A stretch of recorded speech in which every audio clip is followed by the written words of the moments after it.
দেশে আচ্ছা, আর বিরক্ত করোনা বাদ দিয়ে আর জেগে গেলে পরে তছনছ করে দেবে দেশে আচ্ছা, আর বিরক্ত করোনা বাদ দিয়ে আর জেগে গেলে পরে তছনছ করে দেবে দেশের প্রধানমন্ত্রী নয়, ফেমাস লিডার অফ ওয়ার্ল্ড। আর রাহুল গান্ধী চায়না দালালি করে আমাদের ভারতের বিদেশে অপমান করেন। আমি রয়েছি কলকাতার এক অন্যতম ব্যস্ততম জায়গা, সেটা কোথায়?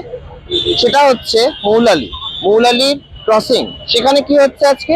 বিজেপির প্রতিবাদ মিছিল কংগ্রেসের বিরুদ্ধে। কেন সেই প্রতিবাদ মিছিল? সেখানে দাঁড়িয়ে থেকে প্রতিবাদ মিছিলের একটাই কারণ, মূল এজেন্ডা হচ্ছে যে গতকাল প্রধানমন্ত্রীর বাসভবন কংগ্রেস কেন ঘেরাও করলো, কংগ্রেসের এখানে কারণটা কি রয়েছে? সেখানে তো কংগ্রেসের কোনো জায়গাই নেই। হঠাৎ করে একটা সাংবিধানিক বা প্রশাসনিক রাষ্ট্রীয় পদ একটা প্রধানমন্ত্রী, তার জায়গাকে কেন তাকে অসুরক্ষিত করে হ্যাকেল করে এইভাবে তাকে হ্যারাস করার চেষ্টা করা হচ্ছে, তার প্রতিবাদ করার জন্য কিন্তু আজকে এই মিছিল। সেই মিছিলে দাঁড়িয়ে থেকে যে প্রতিবাদ, সেই প্রতিবাদের মিছিল রয়েছে কলকাতার অন্যতম প্রাণকেন্দ্র মৌলালিতে। সেই মৌলালি ক্রসিংয়ে আমি উপস্থিত রয়েছি এবং সেখানকার যে বিজেপি কর্মীরা রয়েছেন, নেতারা রয়েছেন, তাদের বক্তব্য থেকে এটাই উঠে আসবে যে আজকের এই প্রতিবাদ মিছিলের কারণ কি।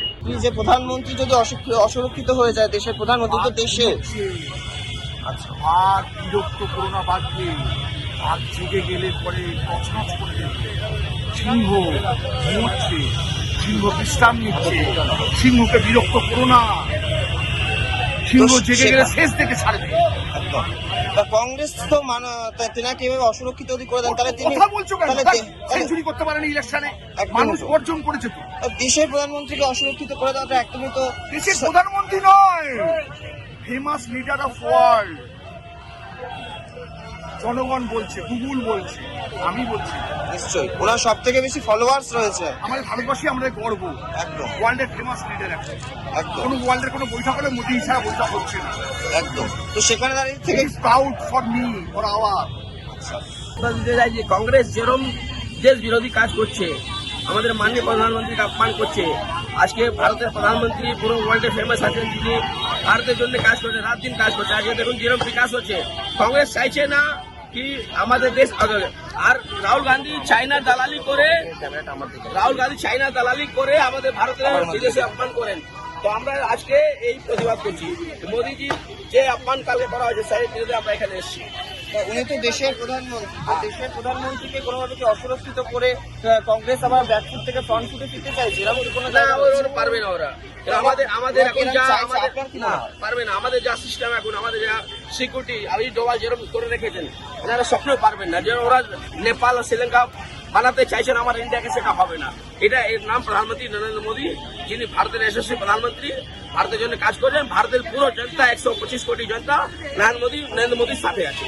ওরা যে আলোচনা করছে, যে দাবি করছে যে মন্ত্রী, যে শিক্ষামন্ত্রী গুজরাট, তাকে তো বহিষ্কার করা দরকার, কিন্তু তিনি তো বহিষ্কার করার দরকার, যিনি নীতি তৈরি করেছেন, যে সেখানে তাকে বহিষ্কার করে এই আন্দোলনটা আর আন্দোলন হতো। ওনারা মন্ত্রী হলে কি ওখানে এরা ফোন করছে যে শিক্ষামন্ত্রীকে পদত্যাগ করতে হবে, এর জায়গায় নিটের সেক্রেটারি যিনি, তাকে পদত্যাগ করা দরকার, এটা আমার মনে হয়। কলকাতার প্রতিবাদের কারণ হচ্ছে একটাই, যে কলকাতার এটা ইস্যু নয়, এটা হচ্ছে ভারতবর্ষের ইস্যু। সাধারণ দেশবাসীর একটা জায়গা, যে একটা প্রধানমন্ত্রী বাসভবন যদি অসুরক্ষিত হয়ে যায়, তাহলে দেশের সুরক্ষা কোথায় যাবে? এটা তো দেশবাসীর লজ্জার কারণ। ভবিষ্যৎ তাহলে কি হবে? দেশের সুরক্ষা কোথায় যাবে? সেটা তো প্রশ্নের মুখে দাঁড়িয়ে যাবে। সেই সংবিধানের পথকে যদি এভাবে অবমাননা করা হয়, সেটাই কিন্তু বারংবার উঠে এসছে তাদের বক্তব্যে। এবং তার সাথে সাথে আমরা এটা দেখতে পেলাম যে তারা যেটা বলছেন, যে কলকাতা হোক বা ভারতবর্ষের যে কোনো জায়গা থেকে হোক, তারা কিন্তু প্রতিবাদ চালিয়েছেন। এটা কংগ্রেসের কোনো বিষয় না। কংগ্রেস কেন মাঝখানে আসতে যাচ্ছে? তারা কেন রাজনীতিকে সবসময় সামনে রেখে নিজেদের ব্যাকফুট থেকে নিজেকে ফ্রন্ট ফুটে আনা, রিভাইভ করা, এই যে চরিত্র, তাদের যে স্বভাব, সেই স্বভাবটা কেন হবে? সেটা নিয়ে কিন্তু তারা বারংবার প্রশ্ন তুলছে এই বিদ্রোহ থেকে, এই মিছিল থেকে। এই বিদ্রোহী মিছিল থেকে এই প্রশ্নটাই রয়েছে বিজেপি কর্মীদের বা কর্মী সমর্থকদের, যে এইটা কেন হবে, সেটাই কিন্তু আমরা দেখতে পেলাম। তবে প্রশ্ন একটাই, সেখানে দাঁড়িয়ে থেকেও কিন্তু একটা প্রশ্ন কিন্তু প্রশংসনীয়। সাধারণ জায়গা, যে কলকাতার জনজীবন, সেটা কিন্তু যেন কোনোভাবে অসুরক্ষিত না হয়, সাধারণ মানুষের যেন কোনোভাবে অসুবিধা না হয়, সেইটা কিন্তু মাননীয় মুখ্যমন্ত্রীর তত্ত্বাবধানে, শুভেন্দু অধিকারীর তত্ত্বাবধানে সেই জায়গাটা কিন্তু স্বাভাবিক রাখা হয়েছে। যান চলাচল নিয়ে কিন্তু কোনো রকম কোনো সমস্যা হয়নি, মানুষ কিন্তু সঠিকভাবে তাদের গন্তব্যে পৌঁছতে পেরেছে। যাই হোক না কেন, তারা কিন্তু প্রতিবার এই তাদের যে কোনো পলিটিক্যাল অ্যাক্টিভিটিতে এই জায়গাটা কিন্তু তারা মাথায় রেখে চলেছেন। আমি অর্পণ রয়েছি আরোহী নিউজ বাংলা থেকে কলকাতার মৌলালিতে। আরোহী নিউজ বাংলা, কলকাতা।